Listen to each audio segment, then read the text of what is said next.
알아두면 쓸데많은 프랑스사 이야기. 제국의 역사를 끝낸 베르덴 조약. 거대한 제국을 세운 샤를 대제도 후계자 문제에서는 답이 없었는데 792년에 그의 서자인 곡사 등이 피핀이 몇몇 귀족의 꼬임에 빠져 모반을 일으킵니다. 샤를은 신속히 반란을 진압해 모반자들을 척결했고 피핀은 감옥에 가두었는데 곡사 등이 피핀은 우울하게 지내다 811년에 죽음을 맞이하죠.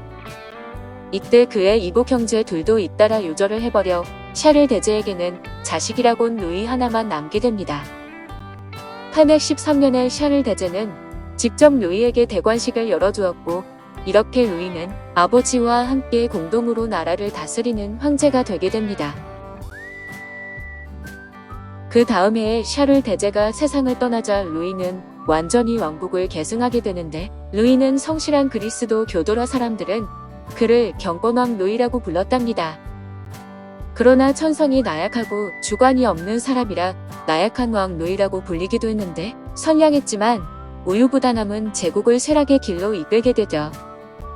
루이 왕들은 별명을 갖고 있는데 루이 1세 경건왕, 루이 2세 말더드미 왕, 루이 3세 프랑크인의 왕, 루이 4세 해유왕, 루이 5세 게으른 왕, 루이 6세 비만왕, 루이 8세 사자왕, 루이 9세 성왕, 루이 10세 완고왕, 루이 14세 태양왕 등입니다.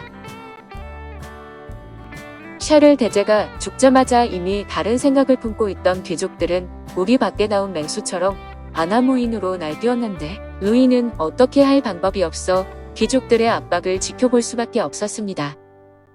더 골치 아팠던 것은 그와 달리 아들들은 야심이 많았는데 아들들이 하나같이 왕위를 넘보고 있었다는 사실이었습니다.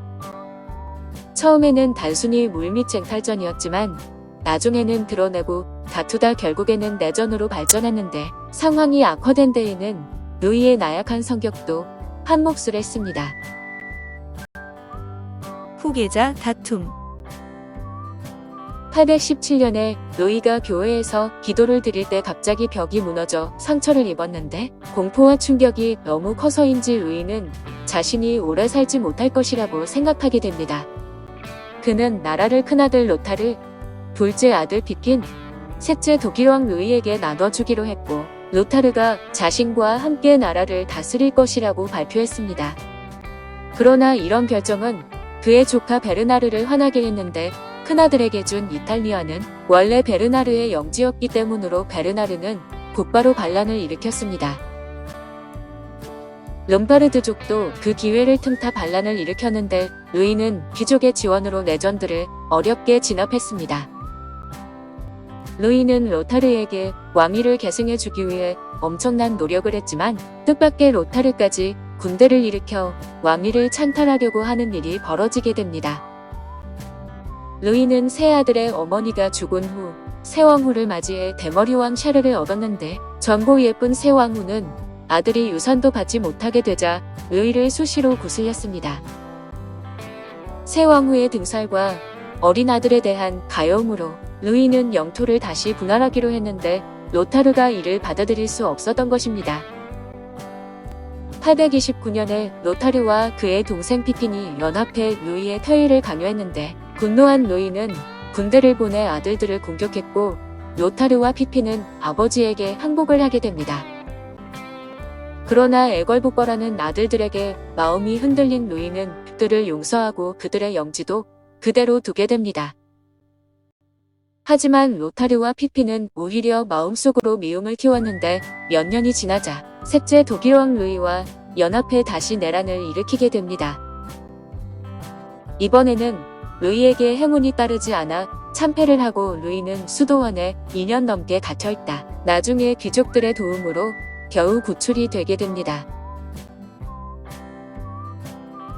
제국의 역사를 끝낸 베르덴 조약.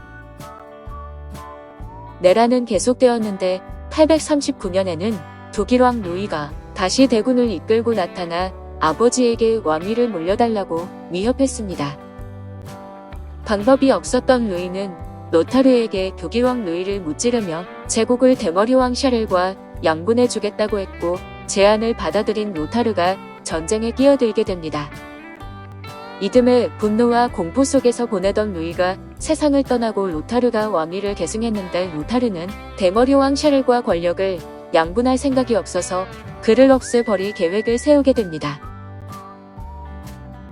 그러나 보통 인물이 아니었던 대머리 왕 샤를은 독일 왕 루이에게 연합을 제안하자 독일 왕 루이는 흔쾌히 제안을 받아들였습니다.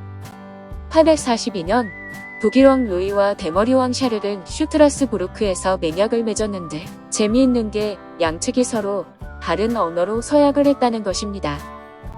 독일 왕 루이의 군대는 게르만어, 대머리 왕 샤를의 군대는 시골 라틴어를 사용했는데 나중에 게르만어는 독일어, 라틴어는 프랑스어의 기초가 되었습니다. 독일 왕 루이와 대머리 왕 샤를의 협력으로 로타르의 지위는 약해졌으나 로타르의 완강한 저항은 두 사람에게 큰 장애물이 되었습니다. 상황은 계속 암울한 상태로 빠져들었는데 843년에 공격도 어렵고 후퇴도 어려운 불리한 상황에서 이들은 타협할 수밖에 없었습니다. 둘째 피피는 이미 죽고 없었는데 세 형제는 베르덴 회의에서 합의를 보아 베르덴 조약이 체결되고 샤를 대제가 피땀 흘려 구축한 강사는 3등분이 되게 됩니다. 독일 왕 루이는 라인강 동쪽의 땅을 차지했는데 이를 동프랑크라고 불렀고 대머리 왕 샤를은 롬강과 손강, 웨즈강 서쪽의 땅을 차지했는데 서프랑크라 불렀습니다. 로타르가 얻은 땅은 이탈리아 북부와 동서프랑크 왕국 사이의 땅이었고 왕위를 계승했지만 동서프랑크에 대한 통치권은 없었습니다. 동프랑크 왕국은 나중에 독일로 발전하고 로타르 영지의 남부는 이탈리아가 되었으며 서프랑크 왕국은 얼마 뒤 프랑스 왕국으로 이름을 바꾸었는데 이로써 진정한 의미의 프랑스 역사가 시작되었다고 할 수 있습니다.